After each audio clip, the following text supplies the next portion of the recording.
Demokrat! Demokrat! Demokrat!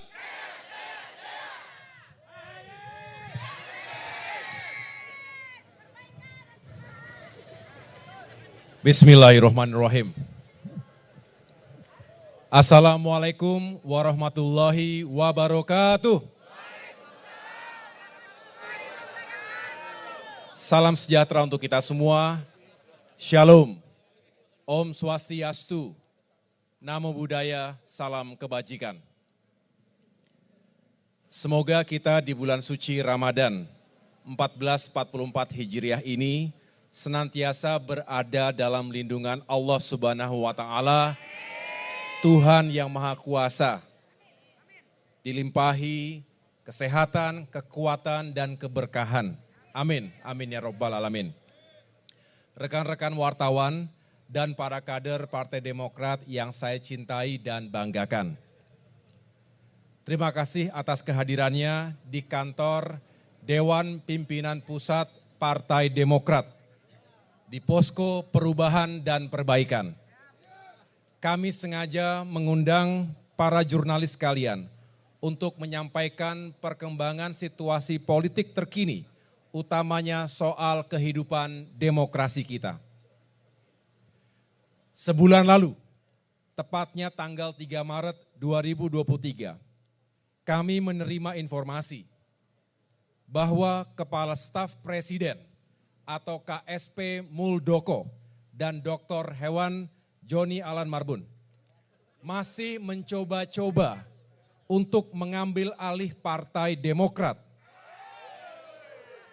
pasca KLB abal-abal dan ilegal yang gagal total pada tahun 2021 yang lalu. Kali ini mereka mengajukan peninjauan kembali atau PK di Mahkamah Agung. PK ini adalah upaya terakhir untuk menguji putusan kasasi MA dengan nomor perkara 487 KTUN 2002 yang telah diputus pada tanggal 29 September 2022. Alasan KSP Muldoko mengajukan PK adalah karena ia mengklaim telah menemukan 4 novum atau bukti baru. Kenyataannya, bukti yang diklaim KSP Muldoko itu bukanlah bukti baru. Keempat novum itu telah menjadi bukti persidangan di PT UN Jakarta, khususnya dalam perkara nomor 150 G 2021 PT UN Jakarta yang telah diputus pada tanggal 23 November 2021. Secara resmi, hari ini tim hukum kami akan mengajukan kontra memori atau jawaban atas pengajuan PK tersebut. Kita yakin Demokrat berada pada posisi yang benar. Pengalaman empiris menunjukkan sudah 16 kali pengadilan memenangkan Partai Demokrat atas gugatan hukum KSP Muldoko dan kawan-kawannya.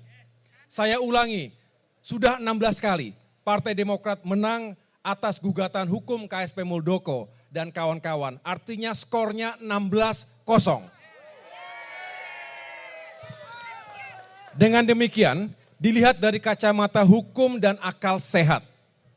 Saya ulangi, dilihat dari kacamata hukum dan akal sehat kita. Tidak ada satupun celah atau jalan bagi KSP Muldoko untuk memenangkan PK ini. Namun, situasi hukum di negeri ini sedang mengalami pancaroba. Tidak menentu, ada ketidakpastian hukum. Baru-baru ini contohnya, tiba-tiba saja Pengadilan Negeri Jakarta Pusat memutuskan agar pemilu 2024 ditunda. Situasi hukum yang tidak menentu itu ada kemungkinan diakibatkan oleh tekanan dan kepentingan politik pihak tertentu. Bagian dari elit dan penguasa di negeri ini. Apalagi kini sudah memasuki tahun politik menjelang pemilu 2024. Tekanan dan kepentingan politik ini bahkan bukan hanya masuk dalam ranah hukum. Dunia olahraga kita pun kena imbasnya. Sebagaimana kita tahu, penantian panjang rakyat Indonesia ditambah masa persiapan 3 tahun agar tim sepak bola nasional berlaga di Piala Dunia U20 harus kandas. Hanya karena ada kepentingan politik pihak tertentu. Saudara-saudara, sebenarnya bagi kami, mengangkat kembali isu terkait upaya KSP Muldoko untuk mengambil alih Partai Demokrat sudah tidak menarik lagi. Karena kami yakin saat ini rakyat sudah sangat paham karakter dan perilaku tidak baik dari KSP Muldoko.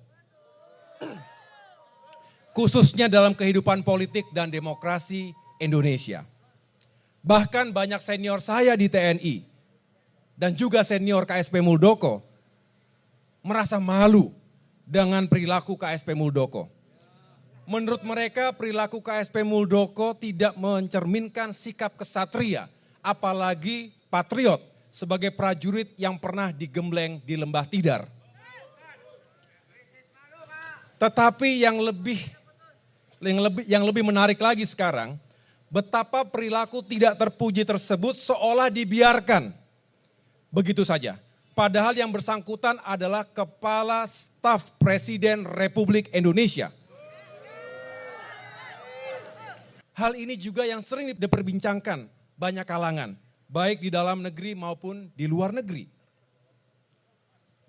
Saya ke luar negeri, ke beberapa negara, banyak yang bertanya, kok bisa terjadi seperti itu di Indonesia? Dan seolah-olah dibiarkan begitu saja. Untuk itu, saya bermusyawarah dengan seluruh pengurus dan pimpinan Partai Demokrat, baik di tingkat pusat hingga tingkat kabupaten kota, untuk menyikapi perkembangan situasi politik ini. Konkretnya tadi kami melakukan Commander's Call atau apel pimpinan dengan 38 ketua DPD dan 514 ketua DPC serta 1.800 anggota DPRD provinsi dan kabupaten kota di seluruh tanah air secara online.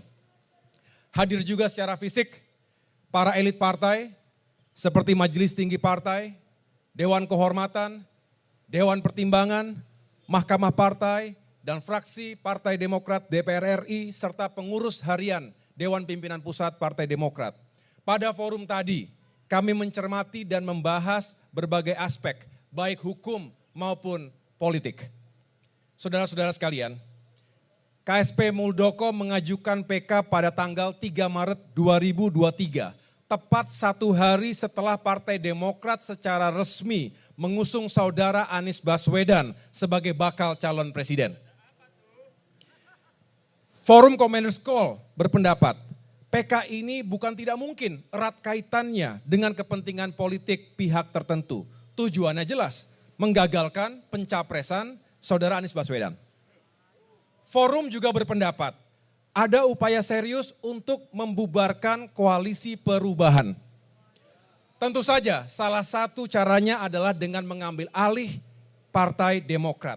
Karena Demokrat merupakan salah satu kekuatan dari perubahan selama ini. Apalagi beberapa praktisi hukum mengatakan bahwa proses PK bisa menjadi bagian ruang gelap dalam peradilan. Ada celah untuk masuknya intervensi politik. Dan jika benar ada intervensi politik dalam kaitan manuver KSP Muldoko ini, maka keadilan, hukum, dan demokrasi di negeri Indonesia tercinta ini berada dalam keadaan bahaya atau lampu merah. Untuk itu, meskipun secara hukum tidak ada satupun alasan yang dapat digunakan untuk memenangkan gugatan KSP Muldoko. Tetapi kami, keluarga besar Partai Demokrat, tetap waspada. Dengan mempertimbangkan kemungkinan intervensi politik pada proses PK ini, maka Partai Demokrat membawa kasus ini ke ruang terang. Di samping para kader Demokrat di seluruh tanah air, kami memohon rakyat Indonesia untuk berkenan ikut monitor. Bahkan para ketua DPD dan ketua DPC di seluruh tanah air bersepakat untuk mengirimkan surat perlindungan hukum kepada Mahkamah Agung. Saya ulangi kepada Ketua Mahkamah Agung.